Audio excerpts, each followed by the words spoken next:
नमो अरिहन्ताणं नमो सिद्धाणं नमो आयर्याणं नमो वज्रायणं नमो लोहे सर्वसारम् एषु पञ्च नमोकार सर्वपापप्रणाशनं मङ्गलानं च सर्वेसिं परमं भवै मङ्गलम्। जय जगजीव जोनि वियानो जगद्गुरु जगानंद जगदाहो जगबंधु जय जगत्प्रियाम जय सुयाण प्रभु तीर्थयाणम पश्चिमो जय जय गुरुलोगाणं जय अप्पा वंदे महायसं महाबालं महावीरं महामुनि अमर नर राय मह्यं चरम दिग्गजरमिमस्ते सर्वारिष्ट वृणशाय सर्वाभीष्टार्थदायिने सर्वलब्धि निधानाय सिद्धार्थं स्वामिने श्री सुधर्म स्वामिने अज्ञानतिमिरान्धानां ज्ञानाञ्जनशलाकया नेत्रमुन्मीलितं येन तस्मै श्रीगुरवे अथेन वंदामी सर्वप्रथम गुरुदेव। एवरीबडी वेलकम टू गंधर्वाद सेशन। गुरु भगवान जो चार गति के ऊपर समझा रहे थे उस पे एक वीडियो बनाया है गजेन फाउंडेशन की ओर से, तो वो प्ले कर रहे, सभी अवश्य ध्यान से देखिए।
आज जी बहुत अच्छा जी बहुत बहुत धन्यवाद। आज आपने कुछ नई शुरुआत तो की है कम से कम। विषय यहाँ पर चल रहा है सुधर्मा स्वामी जी की शंका का समाधान भगवान कर रहे हैं। सुधर्मा स्वामी जी अपना मत और पक्ष लेकर आए हैं। समान गति समान शरीर, एक ही गति होती है। आज वर्तमान में जो जीव जिस गति में है, जिस शरीर में है, वैसा ही शरीर बनाता है, ऐसी उनकी अपनी मान्यता है। महावीर इस बात का निषेध करके कई कारण बता रहे, कई कारण। अब पहली बात यह है कि कर्म के कारण के बिना अगला जन्म संभव नहीं है। कर्म के कारण के बिना गति संभव नहीं है। कर्म के कारण के बिना अगला शरीर बनना भी संभव नहीं है। तो यहाँ पर आपको क्या देखना है कि दोनों में समानता है या विषमता है, पहले ये समझिए। तो यहाँ कारणीभूत जो है वो निमित्त है कर्म। अब बताइए, कर्म जो है समान कर्म है।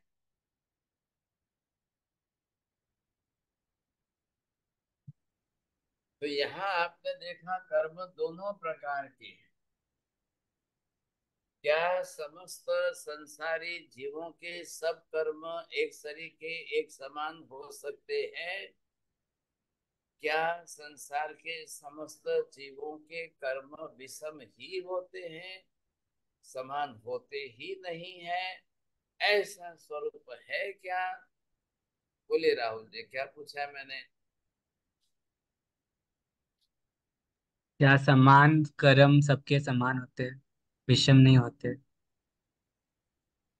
इसका मतलब क्या समझाया आपने?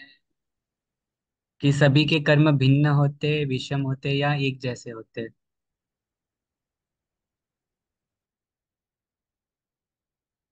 हाँ जी, अब ये आप लिखिए पॉइंट जो है जिस तरह से।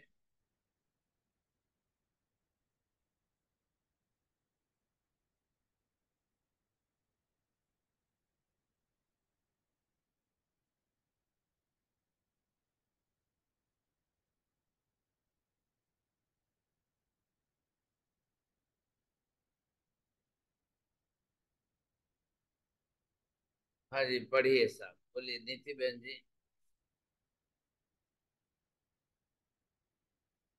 जी महाराज साहब, फर्स्ट पॉइंट इज संसार के समस्त जीवों के कर्म समान ही होते हैं, विषम होते ही नहीं है। सेकंड, सब कर्म समान ही होते हैं और विषम भी होते हैं। देन समान नहीं होते, सिर्फ विषम ही होते हैं। समान और विषम उभय प्रकार के होते हैं। हाँ, अब आपको ये बताना है मीना बहन जी, which one is correct and which one is wrong.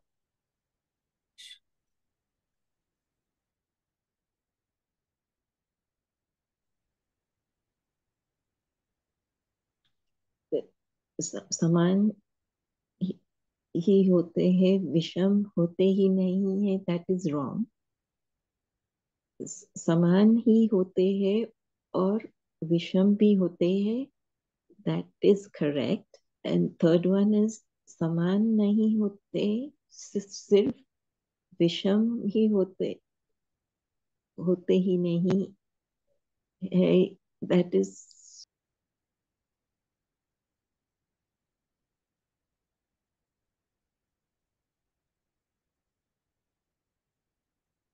हाँ, चलो विपुल जी पढ़िए। सभी कर्म समान ही होते हैं, विषम होते ही नहीं है। हाँ, मीनिंग कर्म, मीनिंग समझाते जाना। जी महाराज साहब, इसमें कहने का मतलब ये है कि जितने भी कर्म है वे सभी समान होंगे जीव के, विषम होते ही नहीं है, मतलब अलग अलग नहीं होते, भिन्न भिन्न नहीं होते हैं। फिर दूसरा बताया है कि सभी कर्म समान नहीं होते हैं और विषम ही होते हैं, अर्थात इनका कहने का मतलब ये है कि जितने भी कर्म है वे जीव की एक समान नहीं होंगे, मतलब अलग अलग ही होंगे। यहाँ कहने का मतलब ये बताया है। आगे बताया है कि समान समान नहीं होते, सिर्फ विषम ही होते हैं। इसमें ही का प्रयोग कर दिया, मतलब कि समानता को तो हटा ही दिया है पूर्ण रूप से, विषमता का ही यहाँ पर वो बताया है। और ये गलत हो गया महाराज से। जो दूसरा है, दूसरा पॉइंट, उसमें समानता को तो हटा दिया और विषमता का ही मतलब ही लगा दिया है, तो विषमता का ही उन्होंने बताया है। और तीसरे में बताया कि समान नहीं होते और विषम भी नहीं होती, यानी दोनों का ही वो कर दिया है इसमें, कर्मों का दोनों का ही अभाव कर दिया है। और आगे बताया है कि कर्म समान ही होते हैं और विषम उभय प्रकार के, यानी दोनों प्रकार के बताया है, इसमें समान भी होते हैं और विषम भी होते हैं तो दोनों। आपको यही तो बता दें विच one is wrong and which one is right. सही गलत तो सही तैयार करना है ना आपको। बोलिए मनीषा बहन जी। हाँ महाराज साहब सेकंड नंबर का जो है ना वो होगा। गुरुजी मुझे तो पहले 3 गलत लग रहे हैं, चौथा सही लग रहा है। चलो, इनको ऐसा लग रहा है। बोलिए सीमा बहन जी आपको। साहब जी चौथा राइट है। वह समान भी होते हैं और भिन्न भी होते हैं। बाकी के तीन?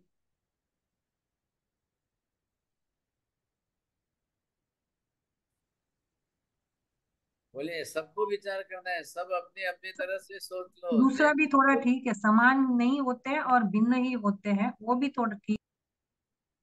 चलिए चौड़िया जी बोलिए। सब सभी जीव के अपने अपने भाव और अध्यक्ष होते हैं, तो समान तो नहीं होते हैं, और समान नहीं होते हैं महाराज, विषम ही होंगे। चार पढ़ लो, चार पर सोच लो, उसके बाद एक पर निर्णय करो, सही कौन सा है गलत कौन से है। क्या बोला विपुल जी? महाराज साहब विषम ही होते हैं कर्म। एक चौथा ही सही है। चलो अभी बोलिए, तीन के बारे में कैसे बैठेगी बात, बैठेगी कि नहीं बैठेगी? बोलिए विभा बहन। जी साहब जी, जैसे कर्म समान ही होते और विषम नहीं होते तो सभी जीव संसार में पंचेंद्रिय ही होते, कोई भी अलग अलग इंद्रियों वाला नहीं होता। दूसरा है हाँ कर्म समान नहीं है और नहीं होते पर विषम ही होते तो कोई भी जीव एक साथ मनुष्य नहीं बनता, मतलब सब अलग अलग ही होते। तीसरा है कर्म समान नहीं हो और विषम भी नहीं है, तो ये नहीं बैठ रहा है। तो चौथा वाला ही सही है कि कर्म समान भी होते हैं और विषम भी होते हैं। हाँ, वेरी गुड, सही बात। देखिए, अब समान भी नहीं होंगे, विषम भी नहीं होंगे, तो तीसरा वाला तो बैठ ही नहीं सकता है। तीसरा वाला कैसे संभव होगा? कर्म है तो सही ना। पहली बात तो ये, कर्म की सत्ता तो अनिवार्य है, इसमें तो कोई दो राय नहीं है। लेकिन अब प्रश्न ये है कि कर्म है तो कैसे है? क्या संसार के अनंत समस्त जीवों के कर्म एक सरीके एक जैसे समान हो सकते हैं? नहीं। क्या संसार के अनंत अनंत जीवों के सबके कर्म विषम ही होते हैं? एकांत नहीं है। ऐसे कई जीव हैं कि जिनके कर्म एक सरीके एक समान भी होते हैं। ऐसे कई जीव हैं जिनके एक सरीके कर्म नहीं होते, विषम ही होते हैं। अब एक माता के गर्भ में ट्विंस आए, दो बच्चे पैदा हुए, तो कर्म समान है कि नहीं दोनों का? अब किसी के तीन बच्चे हो गए तो तीनों का कर्म समान है कि नहीं? चलो मनुष्य की बात छोड़िए, कुत्ते के एक साथ में 10 बच्चे पैदा हो गए, सुअर के एक साथ में 10-12 बच्चे पैदा हो गए, एक समान कर्म है, तब तो एक साथ में आकर के एक ही योनि में एक ही गर्भ में पैदा हुए। अब आप ये सोचिए, मनुष्य की स्त्री तो 5-6 फुट की लंबी बड़ी है, कुत्ता या सुअर तो छोटे प्राणी है। तो छोटे प्राणी होते हुए उनके पास गर्भ में जगह कितनी है? लेकिन एक साथ में 10 जीव आ गए तो वो पूरी तरह से परिपक्व नहीं कर सकते हैं। 10 बच्चे कुत्ते के पैदा होंगे तो उनकी अभी शरीर की अवस्था पूर्ण रूप से तैयार नहीं हुई है। अब कुत्ती जन्म देकर धरती पर रख देगी, उसके बाद उनका ध्यान रखेगी, दूध पिलाएगी, तब 7वें दिन जाकर आंख खुलेगी। मनुष्य का ऐसा नहीं है। मनुष्य का बच्चा तुरंत जन्म लेते ही 1 मिनट में आंख खोल देगा। पांचों इंद्रियां तैयार है मनुष्य के पास। आपका बच्चा जन्मते 1 मिनट में बोलेगा, रोएगा, सुनेगा, सब कुछ करेगा। दूसरी मिनट में माँ का दूध पिएगा, उसको पता चलेगा क्या है कैसा है, सब कुछ ख्याल है। पांचों इंद्रियां तैयार हो गई। लेकिन संसार के समस्त जीवों की व्यवस्था अलग अलग है। वो अलग अलग का कारण ही अलग अलग कर्म है। तो ये क्या चौथा नंबर एक है कि हाँ जी, कितने जीव ऐसे हैं कि जिनका कर्म एक सरीका एक समान भी होता, जैसे अकर्म भूमियों में सब युगलिक ही होंगे ना। 30 अकर्म भूमियां हैं। अब 30 अकर्म भूमियों में 56 अंतर्द्वीप, 30 + 56 86 हो गए। अब वहां जो जाएगा, जो जन्मेगा, क्या कर्म समान है? एक साथ में गर्भ में आना, एक साथ में जन्म लेना समानता है। विषमता क्या है? एक भाई बनेगा तो एक बहन बनेगी, ये विषमता है। दोनों पुरुष नहीं बनेंगे, दोनों स्त्री नहीं बनेंगे साहब, वहां ये व्यवस्था है। तभी वो युगल कहलाएंगे, तभी वो बड़े होकर शादी करेंगे। तो वो शादी करेंगे तब उनके युगल पैदा होंगे। ये ध्यान रखिए, युगलिकों की स्पेशल व्यवस्था है। हमारे यहाँ युगलिक परंपरा नहीं है, तो आज किसी स्त्री के दोनों लड़की पैदा होगी, किसी के दोनों लड़के ही पैदा होंगे, ट्विंस जो भी होंगे तो अलग अलग अलग अलग तरीके से हो सकते हैं। तो किसके कर्म समान है, किसके विषम है? विषमता है तो एक लड़का होगा एक लड़की होगी, समानता है दोनों लड़की होगी या दोनों लड़के हो जाएंगे सब। ऐसी अलग अलग अलग कर्म जन्य व्यवस्था है। तो पहले कर्म में ही समानता और विषमता दोनों स्वीकारिए। आप अकेले कर्मों को समान रूप में नहीं स्वीकार सकते हैं और अकेले ही कर्म को विषम रूप में भी नहीं स्वीकार सकते, दोनों बात ध्यान रखिए। इसलिए ऊपर के ये तीन जो है आप देख रहे हो, तो ये भी व्यवस्था तीन नहीं बैठेगी। अब कर्म सम और विषम दोनों उभय प्रकार के हैं। हाँ, अब इस बात पर ध्यान दीजिए, महावीर सुधर्मा जी को यही समझा रहे हैं कि आप अगर समान गति मानो, समान शरीर मानो, एक शरीर की एक ही व्यवस्था मानो, तो सबके कर्म एक शरीर के एक जैसे समान होने चाहिए। लेकिन सुधर्मा जी जो है वो कर्म व्यवस्था ही नहीं मान रहे हैं, और फिर भी कर्म का फल तो मान रहे हैं। आप कोशिश करिए समझने की मैंने क्या कहा है। चौड़िया जी बोली। महाराज साहब, वो सुधर्मा जी कर्म की व्यवस्था तो नहीं मान रहे हैं, पर कर्म का फल तो मान रहे हैं। तो कैसे सही, कैसे समझाना उनको? इन दोनों बातों को समझिए आप। अब ये बात क्या है?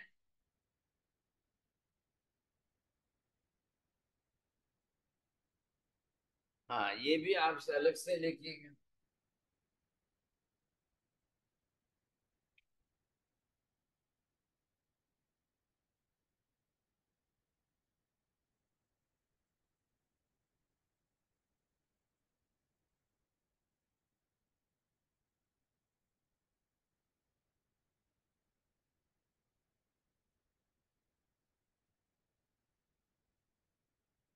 चलिए राहुल जी पढ़िए, देखिए आपको ख्याल आ गया।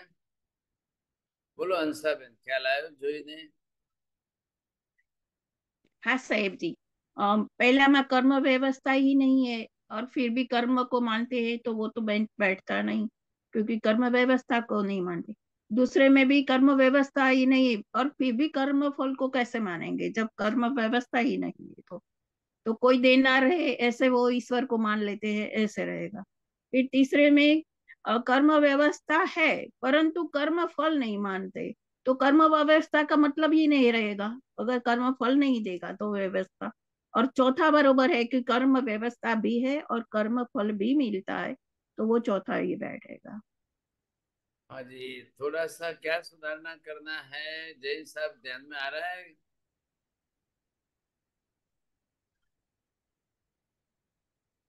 पहला मत भी तो कोई मानने वाले हैं कि नहीं है? चलो इनका ध्यान नहीं है। बोलिए सीमा बहन जी। साहब जी, पहले में है कर्म व्यवस्था ही नहीं है और फिर भी कर्म फल है। म, हाँ म, मतलब वो जैसे हिंदू में बोलते हैं कि हम लोग नहीं करते, जो ईश्वर जो देता है वो हमारा, ईश्वर के हिसाब से हम लोग चलते हैं। हाँ, हाँ। तो वहां पर क्या है कि ईश्वर के हाथ में व्यवस्था है। ईश्वर फल देता है, और ईश्वर अपनी मर्जी से फल देता है कि ईश्वर कर्मानुसार फल देता है। जोड़िया जी, इसमें फर्क है कि एक ही बात है? नहीं महाराज, इसमें फर्क है। ईश्वर फल देता है मतलब वो अपनी मर्जी से देता है, और कर्मानुसार देता है तो वो तो फिर ईश्वर की बात कहाँ से आएगी? फिर तो कर्म अपने कर्म के हिसाब से फल होगा। दोनों बात है, ध्यान दीजिए साहब। एक पक्ष कह रहा है कि ईश्वर अपनी इच्छानुसार फल देता है, दूसरा पक्ष कहता है कि नहीं नहीं नहीं, उस जीव के कर्मानुसार फल देता है, लेकिन देता तो ईश्वर ही है। अब वो क्या है कि वो किसी भी हालत में ईश्वर के अस्तित्व को छोड़ना नहीं चाहते हैं। ईश्वर की सत्ता उनके लिए प्रधान है, इसलिए वो कर्म बीच में नहीं लाना चाहते। तो फिर फल देने में कर्म क्यों बीच में ला रहे हो? अब तीसरा प्रश्न ध्यान से सुनना। क्या कर्म करने में जीव स्वतंत्र है, या ईश्वर की मर्जी अनुसार ही जीव कर्म कर सकता है? क्या हो गया है स्वतंत्र लीला बहन नहीं जी, है। बोली। हाँ, ये बात भी ध्यान में लो।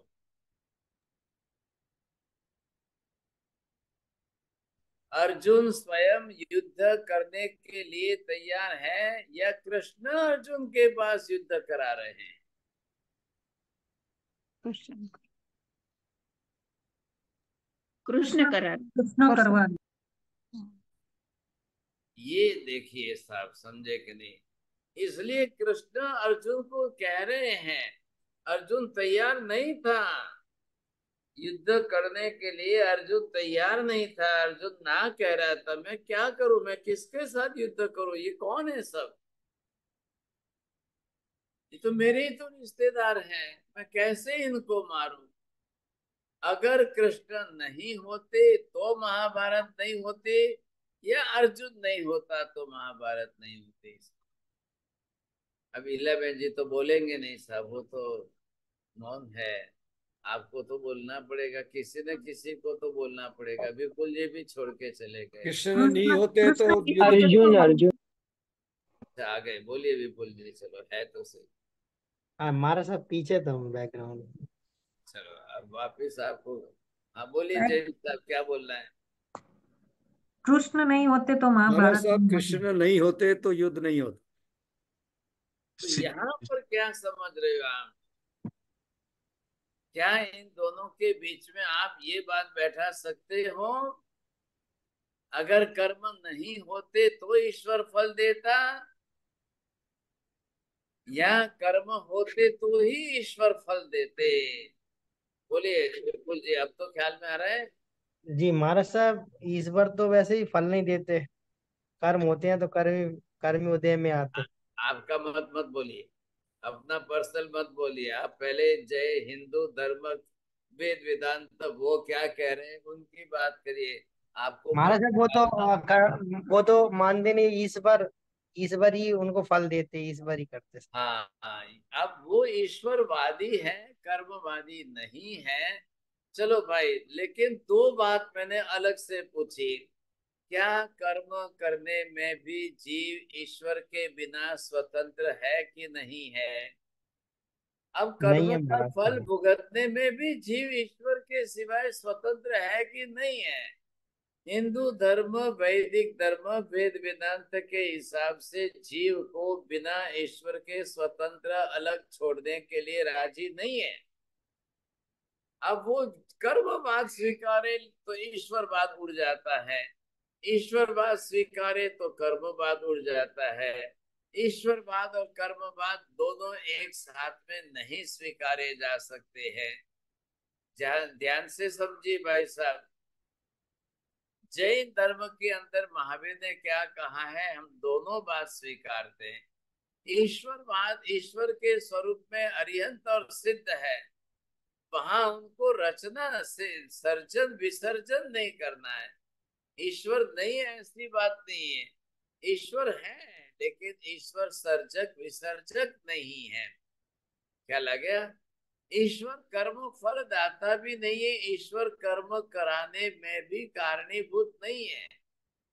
महावीर ने ये कहा कि ईश्वर कौन? पूर्ण सिद्ध स्वरूप बनकर जो परमात्मा बनकर मोक्ष में चले गए, या जो अरिहंत बनकर जीवों को तारने का उपदेश दे रहे हैं, वो। आ रहा है ख्याल में आपको?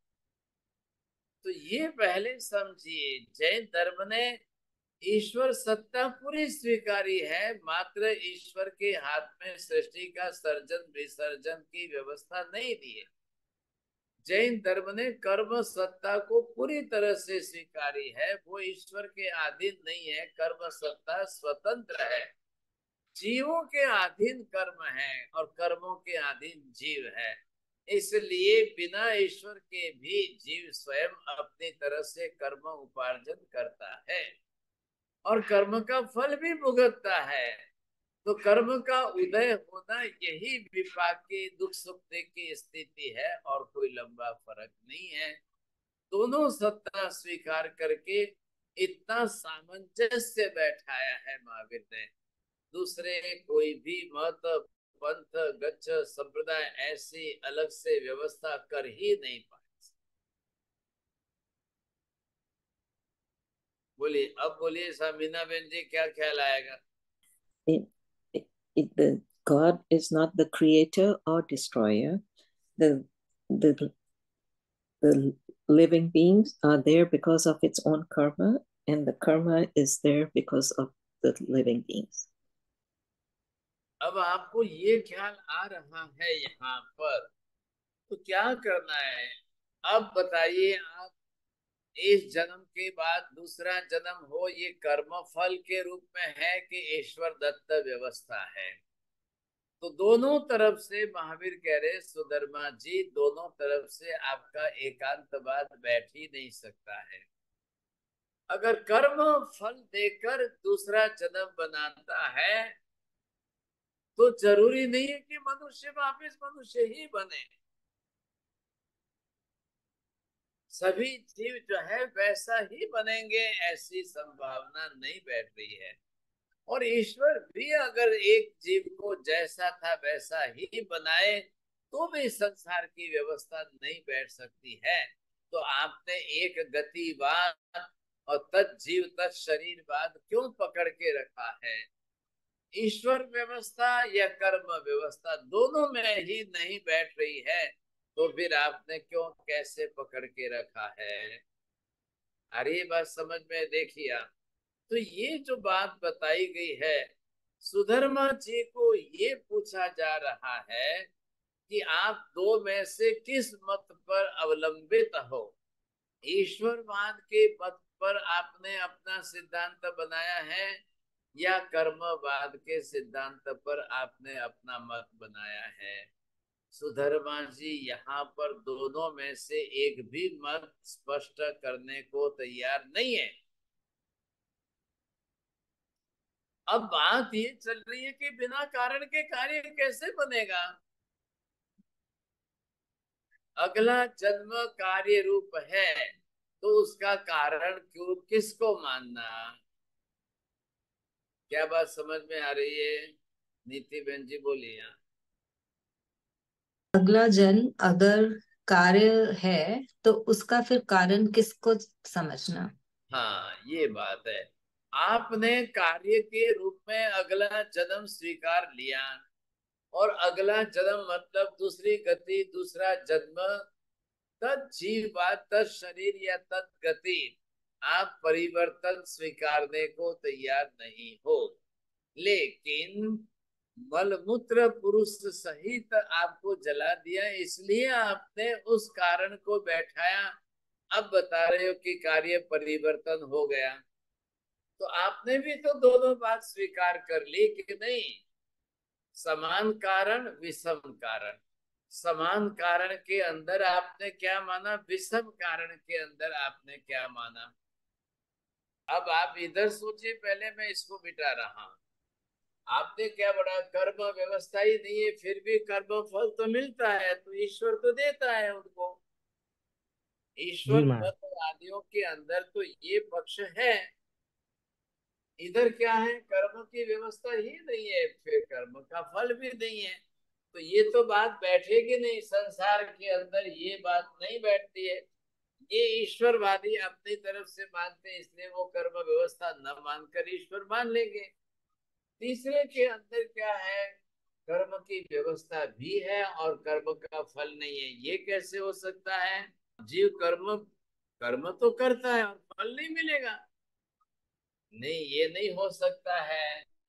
महाराज साहब ये आप बौद्धों की कहोगे, व्यवस्था है।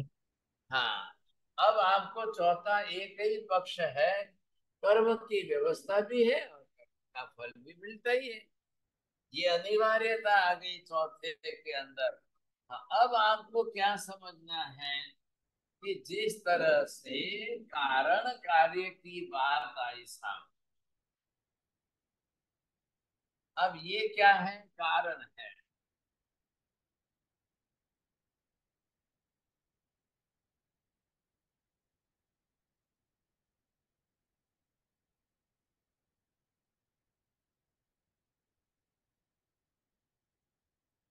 हाँ, अब देखिए मैंने लिखा है कारण, और इस कारण से होने वाला ये जो है कार्य।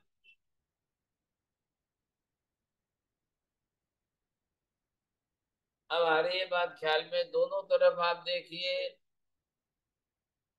जब कारण में समानता होगी तो फल में समानता होगी, कारण में विषमता होगी तो फल में विषमता होगी।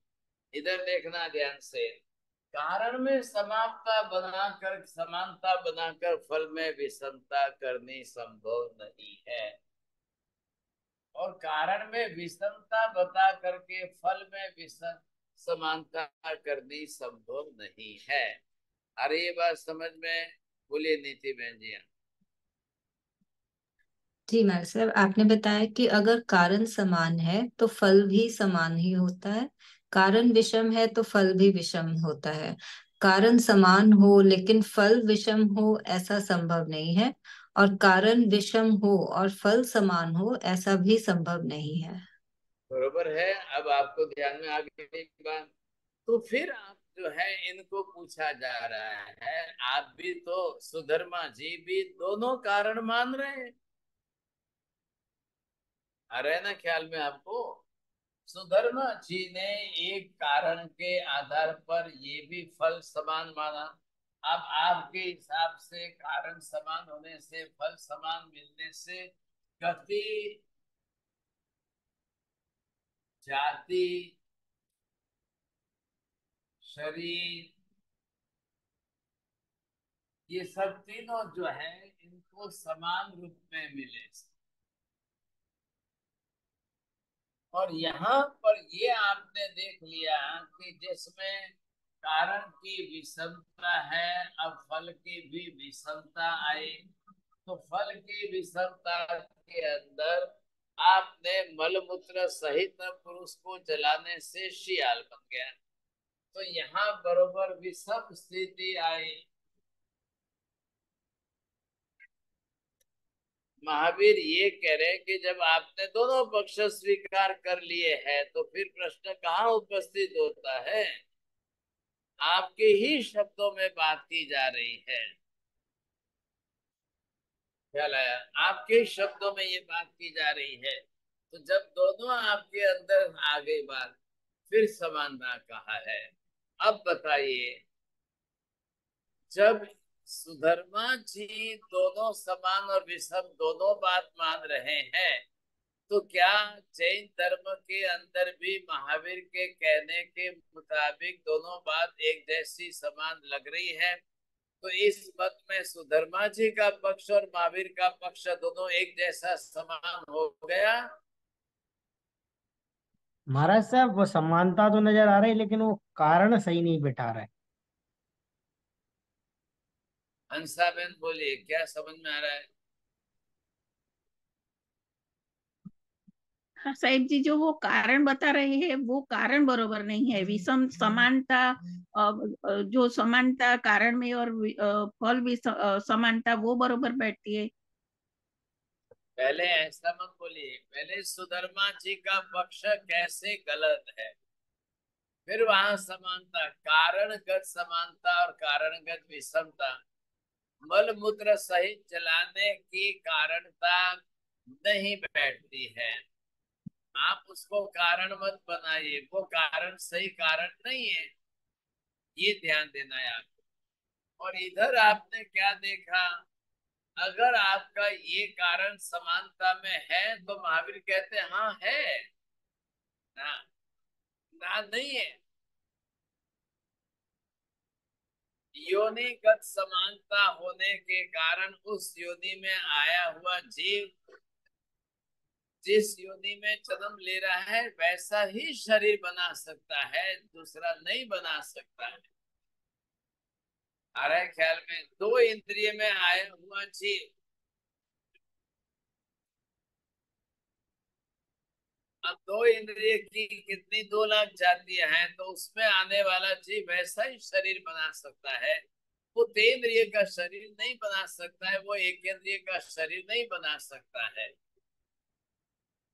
तो यहाँ पर आप जो देखेंगे क्या समानता है, क्या विषमता है, कैसी समानता है, कैसी विषमता है, कितनी समानता है, कितनी विषमता है, ये जो सुधर्मा जी ने मत स्वीकारा है कि मलमूत्र सहित जलाने से वह पक्ष जैन धर्म के सिद्धांत अनुसार नहीं बैठता है, क्योंकि जीव को गति और जाति और शरीर इनके लिए अपने अपने कर्म है, इसलिए मलमूत्र से कोई संबंध नहीं आ रहा है।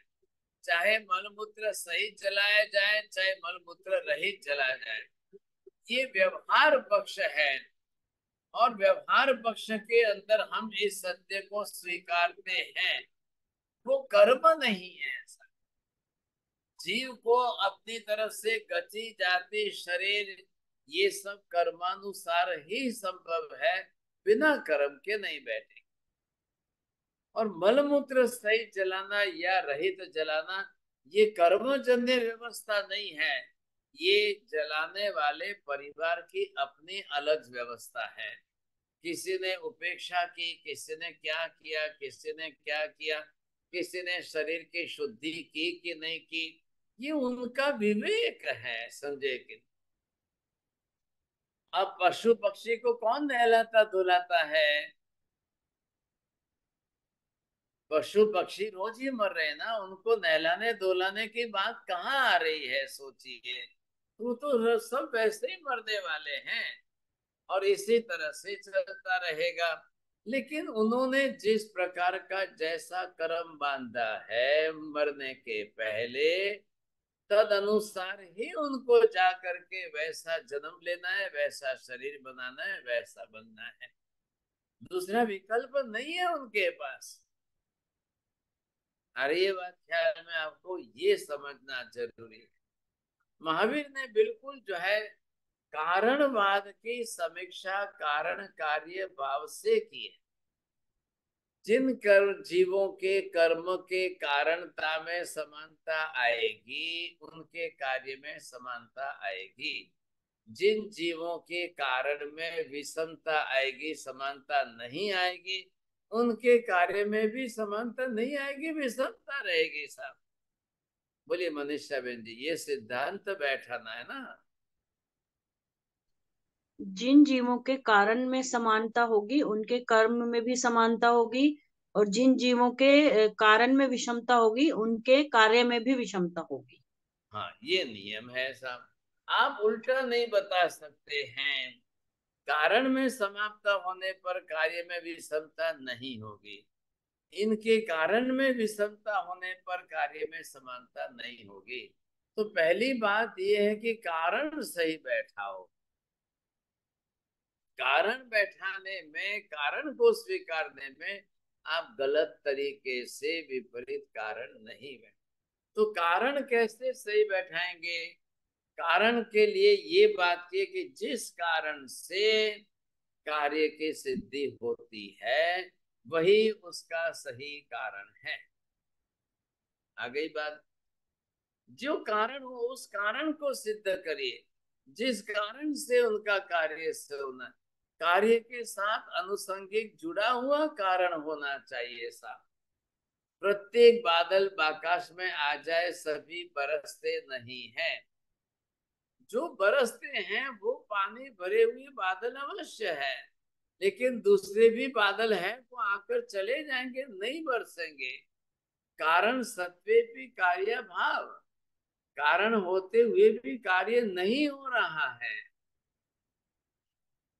व्यवस्था अलग है। कारण बादल है, बरसात नहीं हो रही है, ख्याल है, लेकिन कारण के अभाव में बरसात हो जाएगी। अब बादल रहेंगे ही नहीं तो भी वर्षा हो जाएगी, ऐसा नहीं बनेगा। कारण के अभाव में तो वर्षा नहीं होगी, लेकिन कारण होते हुए भी बारिश नहीं हो रही है। बारिश हो रही होगी, यहाँ क्षेत्र बदलेगा, यहाँ नहीं तो वहां होगी।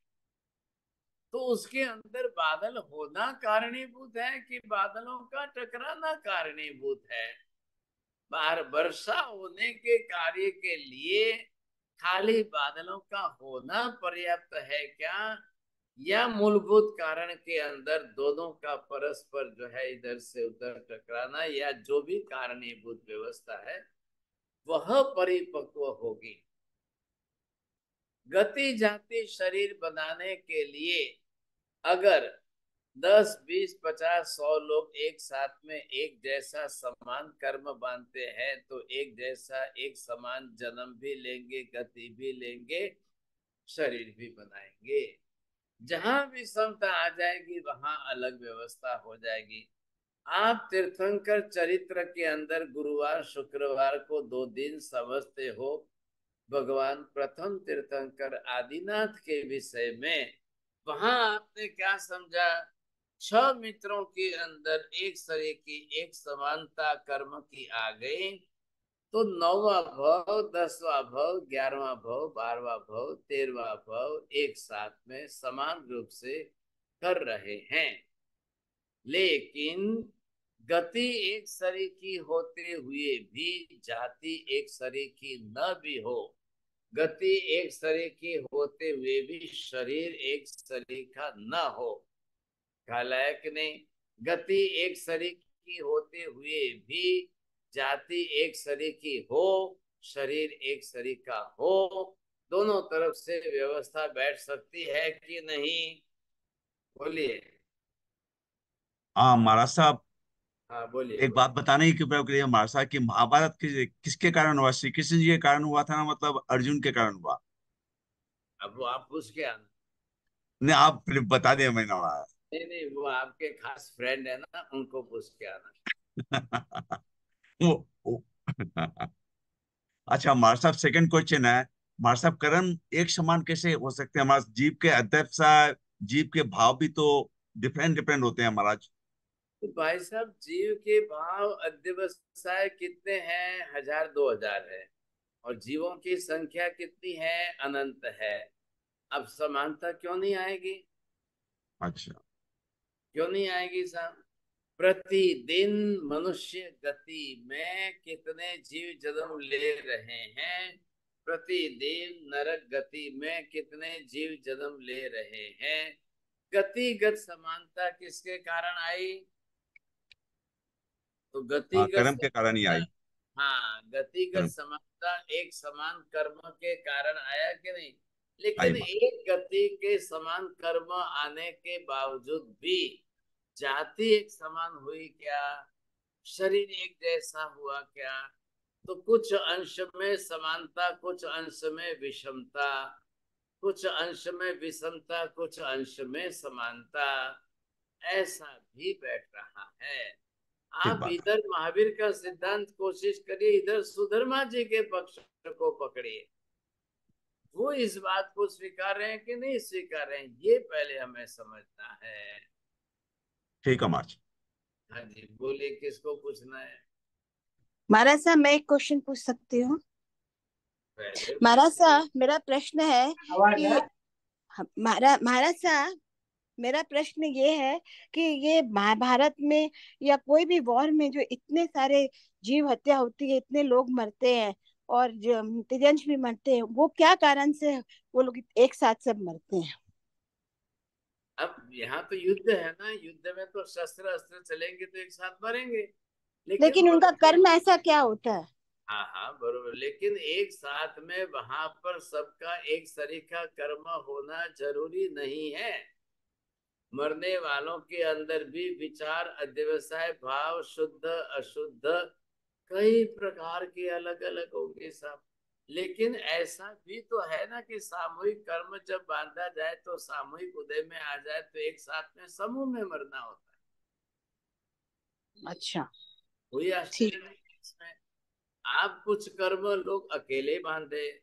अब रशिया यूक्रेन का युद्ध चल रहा है, इजराइल हमास का युद्ध चल रहा है, कितने लोग इन्वॉल्व एक साथ में?